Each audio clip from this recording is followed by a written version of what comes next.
السلام علیکم ورحمۃ اللہ۔ بسم اللہ الرحمن الرحیم۔ احادیث نبوی صلی اللہ علیہ وسلم ہیں۔ نبی کریم صلی اللہ علیہ وسلم نے فرمایا، مدینہ حرم ہے، فلاں جگہ سے فلاں جگہ تک، یعنی جبل عیر سے ثور تک، اس حد میں کوئی درخت نہ کاٹا جائے، نہ کوئی بدعت کی جائے، اور جس نے بھی یہاں کوئی بدعت نکالی اس پر اللہ تعالیٰ اور تمام ملائکہ اور انسانوں کی لعنت ہے۔ نبی کریم صلی اللہ علیہ وسلم جب مدینہ ہجرت کر کے تشریف لائے تو حضرت صلی اللہ علیہ وسلم نے مسجد کی تعمیر کا حکم دیا۔ آپ صلی اللہ علیہ وسلم نے فرمایا، اے بنو نجار، تم اپنی اس زمین کی مجھ سے قیمت لے لو۔ لیکن انہوں نے عرض کی کہ ہم اس کی قیمت صرف اللہ تعالیٰ سے مانگتے ہیں۔ پھر حضرت صلی اللہ علیہ وسلم نے مشرکین کی قبروں کے متعلق فرمایا اور وہ اکھاڑ دی گئیں۔ ویرانہ کے متعلق حکم دیا، وہ برابر کر دیا گیا۔ کھجور کے درختوں کے متعلق حکم دیا، وہ کاٹ دیے گئے اور وہ درخت قبلے کی طرف بچھا دیے گئے۔ نبی کریم صلی اللہ علیہ وسلم نے فرمایا کہ مدینے کے دونوں پتھریلے کناروں میں جو زمین ہے وہ میری زبان پر حرم ٹھہرائی گئی۔ حضرت ابو ہریرہ رضی اللہ عنہ نے بیان کیا کہ نبی کریم صلی اللہ علیہ وسلم بنو حارثہ کے پاس آئے اور فرمایا، بنو حارثہ، میرا خیال ہے تم لوگ حرم سے باہر ہو گئے ہو۔ پھر آپ صلی اللہ علیہ وسلم نے مڑ کر دیکھا اور فرمایا کہ نہیں، بلکہ تم لوگ حرم کے اندر ہی ہو۔ میں نے ابو ہریرہ رضی اللہ عنہ سے سنا، انہوں نے بیان کیا کہ حضرت صلی اللہ علیہ وسلم نے فرمایا، مجھے ایک ایسے شہر میں ہجرت کا حکم ہوا ہے جو دوسرے شہروں کو کھا لے گا، یعنی سب کا سردار بنے گا۔ منافقین اسے یثرب کہتے ہیں، لیکن اس کا نام مدینہ ہے۔ وہ برے لوگوں کو اس طرح باہر کر دیتا ہے جس طرح بھٹی لوہے کے زنگ کو نکال دیتی ہے۔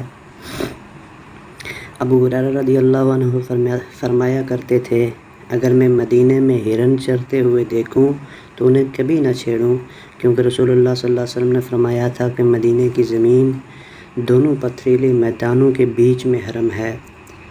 میں نے رسول اللہ صلی اللہ علیہ وسلم سے سنا، آپ صلی اللہ علیہ وسلم نے فرمایا کہ یمن فتح ہوگا تو کچھ لوگ اپنی سواریوں کو دوڑاتے ہوئے لائیں گے اور اپنے گھر والوں کو اور ان کو جو ان کی بات مان جائیں گے سوار کر کے مدینے سے واپس یمن لے جائیں گے۔ کاش انہیں معلوم ہوتا کہ مدینہ ہی ان کے لیے بہتر تھا۔ عراق فتح ہوگا تو کچھ لوگ اپنی سواریوں کو تیز دوڑاتے ہوئے لائیں گے اور اپنے گھر والوں کو اور ان کو جو ان کی بات مانیں گے اپنے ساتھ عراق واپس لے جائیں گے۔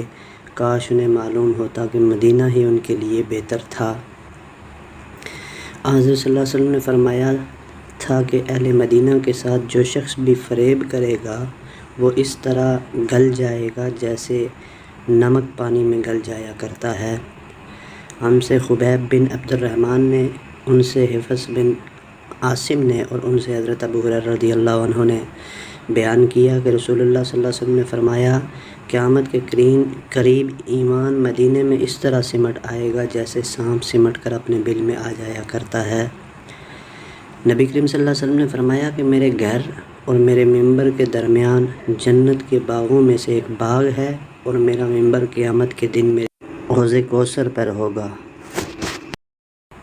رسول اللہ صلی اللہ علیہ وسلم نے فرمایا کہ اے اللہ، جتنی مکہ میں برکت عطا فرمائی ہے مدینے میں اس سے دگنی برکت کر۔ جریر کے ساتھ اس روایت کے مطابق عثمان بن عمر نے یونس کے واسطے کے ساتھ کی ہے۔ صحیح بخاری شریف۔ ایک اعرابی نے نبی کریم صلی اللہ علیہ وسلم میں خدمت میں حاضر ہو کر اسلام پر بیعت کی۔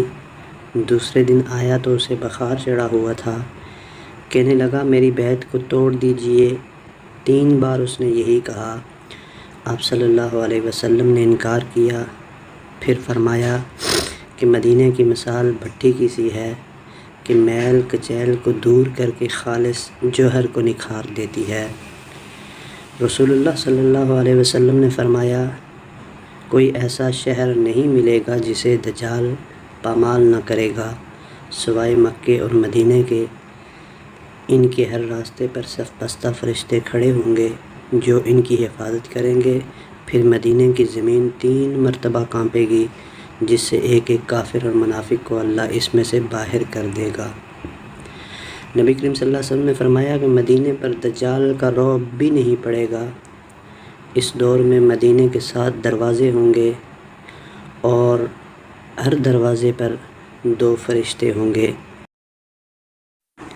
دوستو، اگر میری ویڈیو آپ کو اچھی لگی ہے تو میرے چینل کو سبسکرائب کر دیں اور ساتھ میں لگے بیل آئیکن کو پریس کر دیں تاکہ ہر نئی آنے والی ویڈیو آپ تک پہنچتی رہے۔